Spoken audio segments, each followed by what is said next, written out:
So here's the book, How to Select and Use and Care for Bits. So, reason for the booklet. Shows the different nomenclature, the head, the twist, the solid center, the shank, how everything's labeled, how to select bits. There would have been different bits for different tasks. An electrician would have a different bit than a fine woodworker. Electrician bit maybe would be a little bit more aggressive, a little bit more ragged hole, where your fine woodworker would have something. Here we go. Of course, we have the fast screw, the medium, and the fine. You can see right there. Right there. See how aggressive those screw tips are. If we look at these Irwin bits, if we match these up, which one do you think we have here? We have the medium bit. That would have been an all-around. That would have been the general carpenter, that maybe a home builder, somebody that had to do lots of different things. Perhaps this one here, maybe a little bit more for the fine woodworker. So we've got the cutter, the spurs, the screw, and the throat. So that's each one of those. You can know how that should be referred to. Clearances, shanks, how to use the bits. You can see the guy there visually inspecting the hang. Same terminology you would have for an axe, properly hanging an axe head.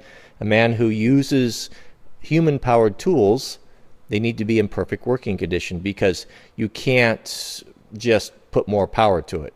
And that's the thing with the skill saws and the cordless drills that we have today. If the bit's not very sharp, well, it's not the end of the world. You can always just press harder.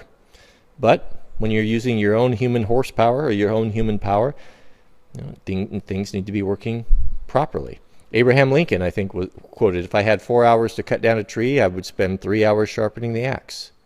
And that right there is what I'm talking about. Watching the chips, so not unlike crosscut saws there, a fine woodworker or a master carpenter could look at the chips and tell how well his drill was performing, how to care for them. The different, and then we'll go in here to the different, how to straighten them, oiling to prevent rust, and then the different types of offerings that they would have had. I like that they put that in the back, not in the front. They give the how-to stuff. They give the practical thing in the front, preeminence, and then their marketing stuff in the back. Like, oh, if you want to buy our tools, here they are. So here's the different sets. Here's the set that we have here. And it's called the 13-bit, the carpenter set. So you could have got that in the roll or in the wooden box. Yeah, that's kind of cool, isn't it? So again, all their different offerings and their bits. Here's their electrical bits. A little bit about which one to purchase. This is kind of interesting. Kind of fortuitous too. I was going to show you some other bits. So here's the Irwin expansive bits, the micro dial bits. So these were an adjustable bit. And it just so happens I have these in the original boxes. These both belong to my grandfather. When he passed away last year, we were going through his things, and these were in a box, and they're really cool. And this is exactly, what do we have? The Irwin? I think it's the same one in the catalog here. These would have been an adjustable bit. That's the micro expansive bit that they're talking about right there. There's an Irwin number 21 USA. And so what this would have allowed you to do is use a screwdriver here and adjust the bit. So as you move this in, it rotates, it cuts a smaller hole or a bigger hole. Maybe something, if you had to pack a lot of weight was a concern, or you wanted something that was real versatile. I haven't really used these too much, but they're kind of cool. These even have the instructions in them here. This is the expansive bit, how to use it. Yeah, that's kind of neat, isn't it? Even has an extra blade. Again, I don't know a lot about these. I haven't used them. Here's a heavier, it looks like a heavy duty one. It's got that big shank on it. And this is a Clark company. So this is probably not in its original box. But those were Granddad's tools there, and I thought that was I think it's kind of cool that we had those in the box. Finishing up the book here. Solid types and the twist types and the short cars and job specific earth augers. That's kind of cool right there. So stump and earth augers. I wonder if that was maybe a forestry tool for inspecting trees or stumps. I don't really know. I've never seen anything like that before. That's really unique. Special bits for special jobs.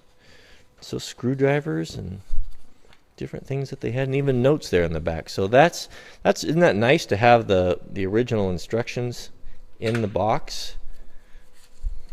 A lot of lost knowledge there. Just charm. Just what a nice set of drill bits that is. And to have that history and that heritage behind them, you know, they really mean something, is well, that's really cool. Really cool. So if you're joining me for the first time and you don't really know what the significance of this is, why these bits look this way, these bits were designed to use with a bit and brace, or a brace. This is the brace, and these are of course the corresponding bits, and they're designed in that chuck right there for those to go in and lock in really tight. This one here is a ratcheting bit, and so what that gives you is it gives you the ability to work in confined spaces or tight spaces.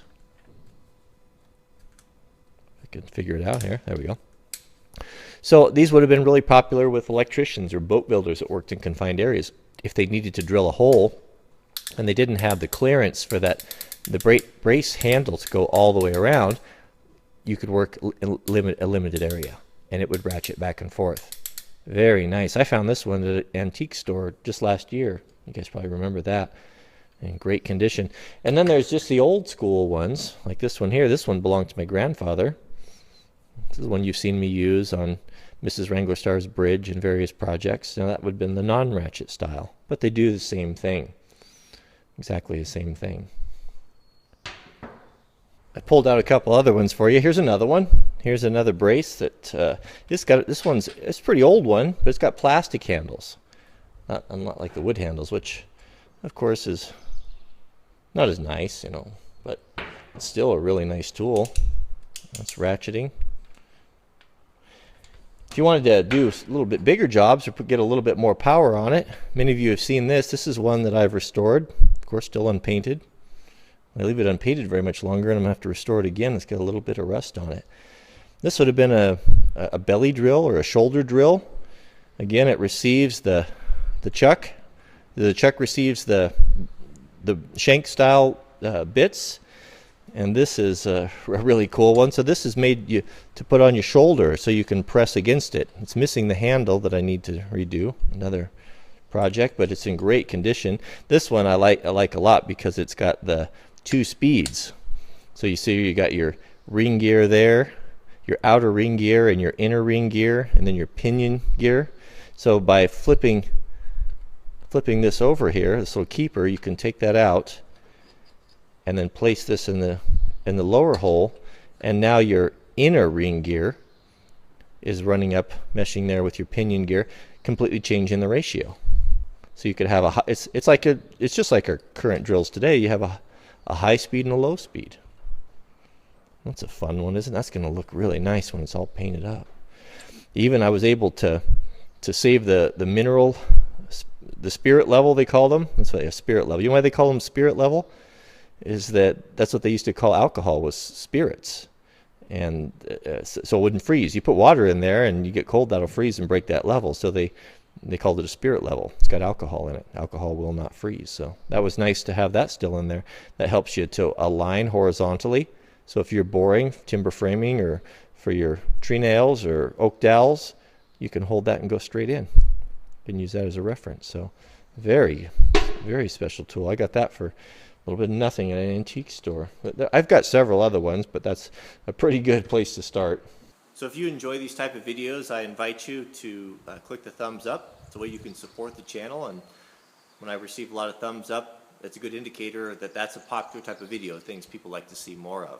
I've got a lot of tools that you haven't seen and I enjoy sharing with you. I just don't know what the response is, if that's something you want to see. So always thumbs up if you like, and don't thumbs up if you don't like. It helps me to determine the direction of the channel. So on to part 2. There'll be an end card here you can click on.